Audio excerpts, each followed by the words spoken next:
I've started volunteering at a daycare, working with children, just trying to be a positive role model.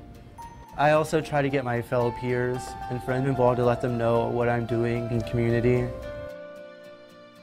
Living United was when we brought people to the table, people from every sector, meeting in the United Way office to say, okay folks, we've got a problem. And not only saying, okay, we've got a problem, but how cool is it that we came up with a solution? That's Living United. We have a really active workplace campaign.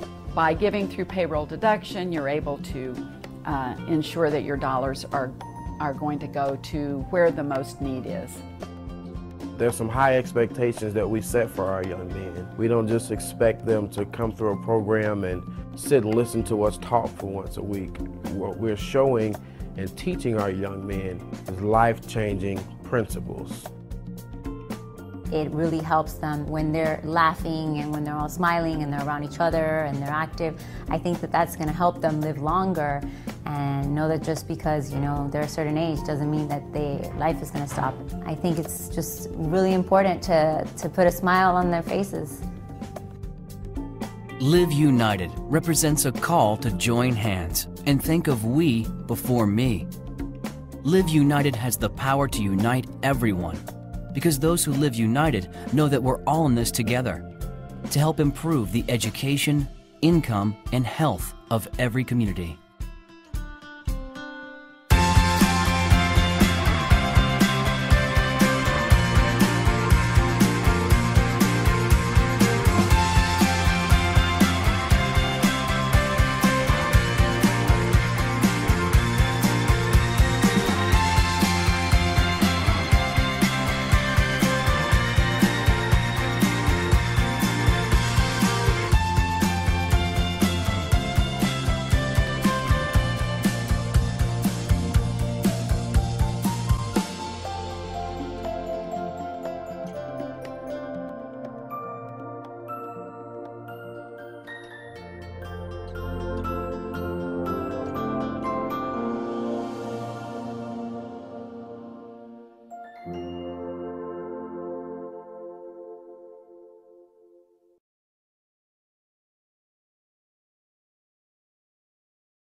All right, Zachary and I are here and we're going to be reading Antarctica.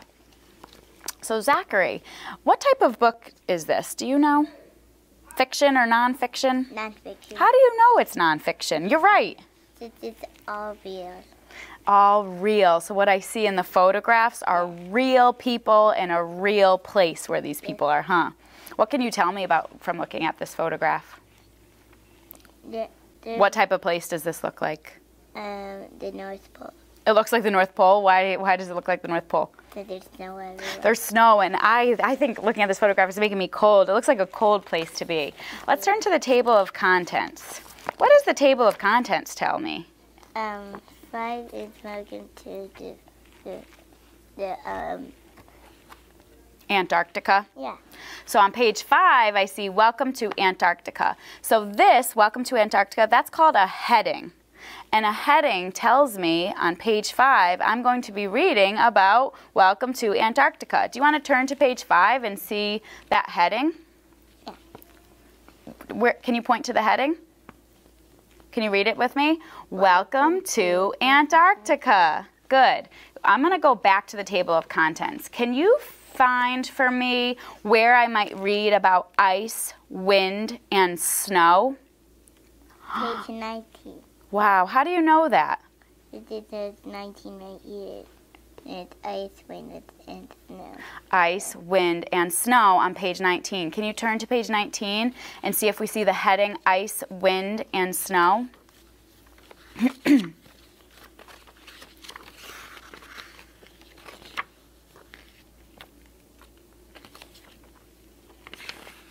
You must be a good mathematician too, because you're using those numbers really well to help you. All right, do you see the heading?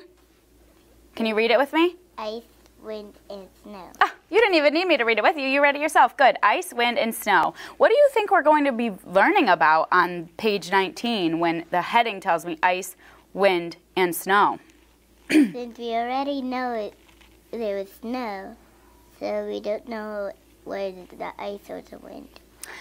Yeah, so we might learn a little bit more about ice and wind, and maybe the text will tell me that, because I noticed you were looking at the photograph. Lastly, I see this, and this is a caption, and this caption is telling me a little bit more about this photograph. So it says, 2 scientists work in the Trans-Antarctic Mountains. So this caption is telling me about this photograph. I do want to point out one more thing, Zachary, before we finish our reading today. I noticed something on page 7 that's a little bit different about some of the words on the page. Do you see anything that stands out to you? What does that say? Yellow. Yellow. So the word yellow is written in bold, and it's bold print because it's a key vocabulary word that the author wants us to learn on this page. Okay? How did you think you did in telling us about nonfiction text? Good. I think you did great. Good job.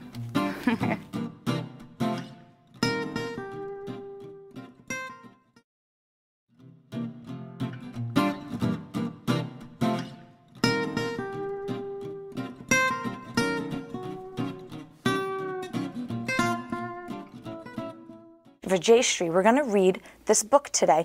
Now, do you think the genre of this book is fiction or nonfiction? Fiction. Why do you think that?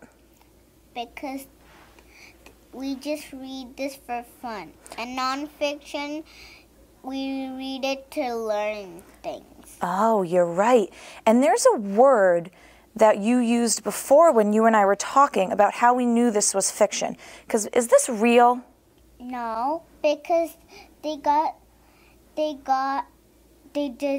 did not look like real penguins. They just look like pretend penguins. Pretend, that's the word I was thinking of. They look like pretend penguins because we know that penguins don't wear scarves and jackets, right? Yeah. That's just pretend. And dresses like that. And dresses, you're right. So where's the title of our book? Over here. Awesome. Can we read it together? 5 little penguins slipping on the ice. Awesome. You know another way that I know that this book is fiction? Because down here it says by Steve Metzger, illustrated by Laura Bryant. What does the author do? Write the words and the illustrator draw the pictures. Awesome. So we're going to read a little bit of 5 little penguins slipping on the ice. All right, our fiction story. 5 little penguins slipping on the ice. Awesome. Do you know what this page is called? Yeah. What's it called? Title? Close. So that is our title, and this is the title on our title page. Yeah. Can you say that, the title page? Title page. Awesome. 5 little penguins slipping on the ice. One fell down. Ouch! That's not nice. The mother called the doctor, and the doctor said, "No more penguins slipping on the ice." It's just like 5 little monkeys. You're right. It's just like 5 little monkeys. So what can you predict is going to happen next? Because we know in fiction stories, there's our characters. Another one fall down, and the mama called the doctor, and the doctor said, "No more penguins slipping on the ice." Good job. So what is our problem in the story? What do you think the problem is? No, the doctors keep saying no more penguins slipping on the ice, but the penguins are still slipping on the ice. Do you think they're going to solve their problem at the end of the story? Yeah. How? Because they all can't slip in the ice because they all will be sick. Oh, so I'm going to give you this story to read on your own, and you can see if your prediction was right. Yeah. All right, thank you for reading with me.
My reader is a nice reader, and she's a friendly reader too.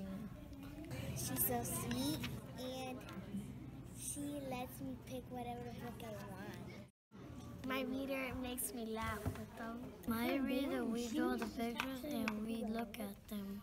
My reader reads the coolest books to me.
Thank you for reading to me. Thank you. Thank you. Thank you. Thank you for reading to me. You're the best reader. Thank